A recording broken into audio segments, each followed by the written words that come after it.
할렐루야. 하인나 새벽 예배 큐티에 나오신 여러분, 주님의 이름으로 사랑하고 축복합니다. 오늘의 말씀은 마태복음 19장 13절부터 30절까지의 말씀입니다.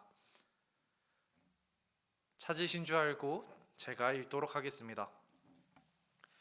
그때 사람들이 예수께서 안수하고 기도해 주심을 바라고 어린아이들을 데리고 오매 제자들이 꾸짖거늘 예수께서 이르시되 어린아이들을 용납하고 내게 오는 것을 금하지 말라. 천국이 이런 사람의 것이니라 하시고 그들에게 안수하고 거기를 떠나시니라. 어떤 사람이 주께 와서 이르되 선생이여 내가 무슨 선한 일을 하여야 영생을 얻으리이까? 예수께서 이르시되 어찌하여 선한 일을 내게 묻느냐? 선한 이는 오직 한 분이시니라. 내가 생명에 들어가려면 계명들을 지키라. 이르되 어느 계명이리오이까? 예수께서 이르시되 살인하지 말라, 간음하지 말라, 도둑질하지 말라, 거짓 증언하지 말라, 내 부모를 공경하라, 내 이웃을 내 자신과 같이 사랑하라 하신 것이라. 그 청년이 이르되 이 모든 것을 내가 지켰었는데 아직도 무엇이 부족하리이까? 예수께서 이르시되 내가 온전하고자 할진대 가서 내 소유를 팔아 가난한 자에게 주라. 그리하면 하늘에서 보화가 내게 있으리라. 그리고 와서 나를 따르라 하시니 그 청년이 재물이 많음으로 이 말씀을 듣고 근심하여 가니라. 예수께서 제자들에게 이르시되 내가 진실로 너희에게 이르노니 부자는 천국에 들어가기 어려우니라. 다시 너희에게 말하노니 낙타가 바늘귀로 들어가는 것이 부자가 하나님 나라에 들어가는 것보다 쉬우니라 하시니 제자들이 듣고 몹시 놀라 이르되 그렇다면 누가 구원을 얻을 수 있으리이까? 예수께서 그들을 보시며 이르시되 사람으로는 할 수 없으나 하나님으로서는 다 하실 수 있느니라.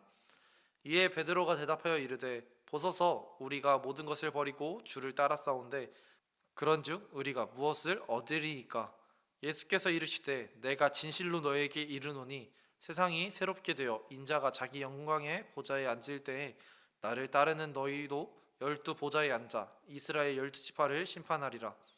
또 내 이름을 위하여 집이나 형제나 자매나 부모나 자식이나 전토를 벌인 자마다 여러 배를 받고 또 영생을 상속하리라. 그러나 먼저 된 자로서 나중되고 나중된 자로서 먼저 될 자가 많으니라.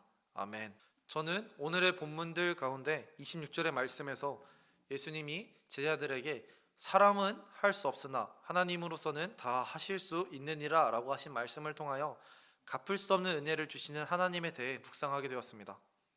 이 말씀이 나오기 전에 두 상황이 나타납니다. 먼저 13절부터 15절까지의 말씀을 읽어보도록 하겠습니다.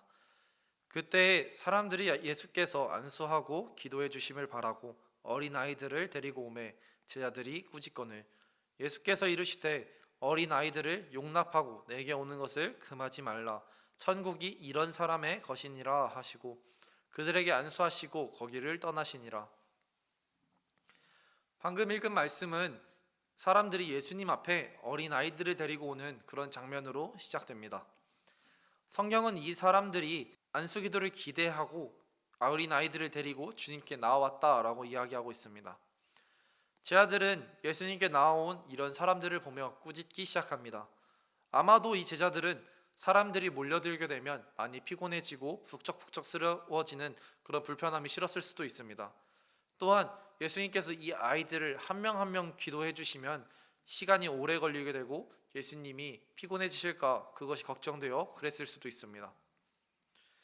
그러나 예수님은 제자들과 달리 오히려 아이들이 예수님께로 나오는 것을 막지 말라고 하시고는 천국이 이런 사람들의 것이다 라고 제자들에게 말씀하십니다. 예수님께서 안수를 마치시고 이제 자리를 옮겨 다른 곳으로 가시게 되었습니다. 먼저 16절부터 22절까지의 말씀을 읽어보도록 하겠습니다. 어떤 사람이 주께 와서 이르되 선생이여 내가 무슨 선한 일을 하여야 영생을 얻으리이까? 예수께서 이르시되 어찌하여 선한 일을 내게 묻느냐? 선한 이는 오직 한 분이시라. 내가 생명에 들어가려면 계명들을 지키라. 이르되 어느 계명이리오이까? 예수께서 이르시되 살인하지 말라, 간음하지 말라, 도둑질하지 말라, 거짓 증언하지 말라, 내 부모를 공경하라, 내 이웃을 내 자신과 같이 사랑하라 하신 것이니라. 그 청년이 이르되 이 모든 것을 내가 지키었사온데 아직도 무엇이 부족하리이까? 예수께서 이르시되 내가 온전하고자 할진대 가서 내 소유를 팔아 가난한 자들에게 주라. 그리하면 하늘에서 보화가 내게 있으리라. 그리고 와서 나를 따르라 하시니 그 청년이 재물이 많음으로 이 말씀을 듣고 근심하며 가니라. 이번 말씀에서는 한 청년이 주님께 나와서 영생을 얻기 위해 어떤 선한 일을 해야 되는지 물어보는 장면이 있습니다. 이 청년의 질문에 대하여 예수님은 그 청년이 지켜야 될 것들에 대해서 설명해 주십니다. 그러나 이 청년은 이미 그것들을 지키고 있으며 그것 외에 자신에게 부족한 것이 무엇인지 예수님께 여쭤봅니다. 이 질문을 들으신 예수님께서는 그 청년에게 내 소유를 팔아 가난한 자들에게 주어라 라고 말씀하십니다. 생각해보면 내 소유를 팔아, 내 모든 것을 팔아 가난한 자들에게 모두 나누어 주는 것은 이 청년이 그동안 지켜왔었던 율법들에 비해서 이 청년들이 그동안 행해왔던 모든 것들에 비해서 조금은 쉽지 않았을까 생각이 듭니다.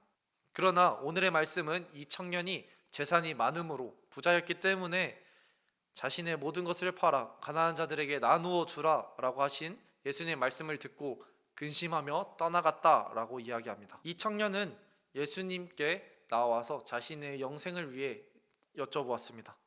그리고는 예수님께서 너의 자신의 모든 것을 팔고 돌아와라 내 제자가 되라 라고 말씀하자 이 사람은 자신의 재산을 포기하지 못해 돌아오지 않았습니다. 이 청년이 떠나가자 예수님께서는 23절과 24절에서 이렇게 말씀하십니다. 내가 진실로 너에게 이르노니 부자는 천국에 들어가기가 어려우니라. 다시 너에게 말하노니 낙타가 바늘귀로 들어가는 것이 부자가 하나님의 나라에 들어가는 것보다 쉬우니라 하시니 라고 말씀하셨습니다. 이 말씀을 들은 제자들은 몹시 놀라서 예수님께 이렇게 여쭤봅니다. 그러면 누가 구원을 얻을 수 있습니까? 라고 말이죠. 그러자 예수님께서는 제자들에게 사람으로는 할 수 없으나 하나님으로서는 다 하실 수 있다 라고 말씀하십니다. 처음에 하신 말씀 부자는 천국에 들어가기 어렵다, 낙타가 바늘귀로 들어가는 게 부자가 천국에 들어가는 것보다 쉽다라고 말씀하셨던 이 말씀을 생각해 보면 우리는 부자들은 천국에 가지 못하고 가난한 사람만 천국에 갈 수 있다라고 생각할 수 있습니다. 그러나 우리는 부자 청년과 누가복음에 등장하는 다른 부자 삭개오를 한번 비교해서 생각해 봅시다. 부자 청년은 예수님 앞에 스스로 나와 질문했던 사람이었습니다. 그는 예수님에게 복음이 있고 예수님에게 구원이 있는 줄을 알았을 수도 있습니다. 부자 청년은 예수님 앞에 나와 스스로 질문하였던 사람입니다. 이 청년은 아마 예수님께 무엇인가가 있다라고 생각했기 때문에 나왔을 것입니다. 그는 예수님께 자신이 율법을 다 지키고 있다라고 말하고 자신이 영생을 얻기 위해 부족한 것이 무엇이 있는지 여쭤보았습니다. 당시 이스라엘에서 부자였고 율법도 다 잘 지키고 있었던 이 청년은 얼마나 많은 사람에게 인정을 받았을까요? 그런 그에게 예수님께서 자신의 재산을 팔아 가난한 자에게 나누어 주라 라고 말하자 그는 근심하며 떠나고 말았습니다. 이번에는 삭개오를 한번 바라보겠습니다. 삭개오의 직업은 세리장이었습니다. 세리는 자신의 이익을 위해 로마에 내야 되는 그 세금보다 더 많은 세금을 걷었고 자신의 배를 불렸던 사람입니다. 그렇기 때문에 유대인들에게 당시 이스라엘 백성들에게 많은 지탄을 받고 손가락질을 받았던 사람이 바로 세리였습니다.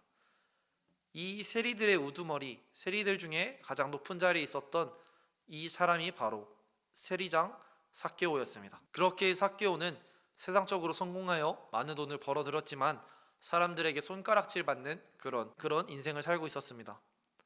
이런 삭개오가 예수님을 뵙기 위해 돌 무화과 나무 위에 올라가서 예수님을 저 멀리서 바라보고 있었습니다. 우리는 삭개오가 예수님을 잘 보기 위해 그저 나무에 올라갔다라고 생각합니다. 그러나 가부장적이었던 이스라엘 사회에서 다 큰 어른이 그것도 사람들로부터 손가락질 받고 항상 비밀을 제공하지 않게 행동하고 있었던 삭개오가 어린 아이들처럼 나무에 올라갔다는 사실은 사실 쉽지 않은 선택이었고 많은 사람들에게 조롱거리가 되었을 그런 이야기였습니다. 그러나 그러한 위험을, 그러한 수치를 감당하고 나무에 올라간 삭개오가 이제 예수님을 바라보고 있자 예수님은 그런 삭개오를 발견하시고 그런 그를 부르시고 그에게 다가오셨습니다. 그리고서는 예수님께서 그에게 거창한 말이나 대단한 말을 하셨던 것이 아니라 그저 내가 너와 함께 머물겠다라고 말씀하셨습니다. 이러한 예수님의 말씀을 들은 삭개오는 어떤 반응을 보였는지 우리는 잘 알고 있습니다. 예수님께서 내가 너희 집에서 거하겠다라고 했던 이 말을 듣고 삭개오는 예수님께서 하지도 않았던 말대로 갑자기 자신의 재산의 절반을 가난한 자들에게 나누어 주고 부정하게 얻은 것이 있다면 내 갑절이나 더해서 그들에게 갚겠다라고 이야기합니다. 이러한 삭개오의 모습은 스스로 예수님께 나왔던 그 부자 청년의 모습과는 조금 대조됩니다. 어떻게 삭개오가 이런 모습을 보일 수 있었을까요? 그것은 바로 예수님께서 26절에서 제자들에게 하셨던 그 말씀과 같습니다. 26절의 말씀을 제가 읽도록 하겠습니다. 예수께서 그들을 보시며 이르시되 사람으로는 할 수 없으나 하나님으로서는 다 하실 수 있느니라. 아멘. 이 말씀처럼 예수님께서는 하나님은 다 하실 수 있다라고 하셨습니다. 부자 청년은 자신의 힘으로 자신이 무엇인가를 하기 위해 구원을, 천국을 바라보았기 때문에 무엇인가 계속 하려고 했고, 예수님께서 너의 모든 것을 다 팔고 가난한 자들에게 나누어 주고 내 제자가 되라 라고 했던 그 말씀을 듣고도 예수님을 따르지 못했습니다. 그러나 삭개오에게 다가온 예수님께서 삭개오를 향해 내가 너와 함께 거하겠다 라고 하시자 삭개오는 그 누가 시키지도 않았는데 스스로 변화되었습니다. 이 모든 능력은 하나님만 하실 수 있는 일이었습니다. 삭개오는 예수님을 뵙기 위해 자신의 모든 것을 내려놓고 자신의 사회적 시선이라든지 그런 품행을 내려놓고 어린아이처럼 나무에 올라가 예수님을 바라보았습니다. 그러나 부자 청년은 자신이 갖고 있는 모든 것을 가진 채 예수님 앞에 나왔습니다. 부자 청년은 자신의 의를 놓지 못해서 예수님께서 말씀하셨던 그 진리를 듣고도 예수님을 따르지 못했습니다. 그러나 삭개오는 대단한 이야기가 아닌 예수님께서 너와 함께 하겠다라는 그 말씀을 듣고 그는 변화되었습니다. 하나님의 구원의 은혜는 우리로부터 시작되는 것이 아니라 하나님부터 시작된다는 것을 기억하시기 바랍니다. 우리의 삶에서 하나님을 따르지 못하게 막는 것이 있다면 우리의 삶 가운데 남들의 시선이 내가 하나님을 따르는 것에 방해를 하게 한다면 그것을 내려놓고 하나님 앞에 아뢰기 바랍니다. 예수님께서 우리에게 어린아이와 같은 마음으로 따르라 라고 하실 때 여러분도 어린아이와 같은 마음으로 예수님을 따르는 그런 사람이 되시기에 예수님의 이름으로 기도하겠습니다.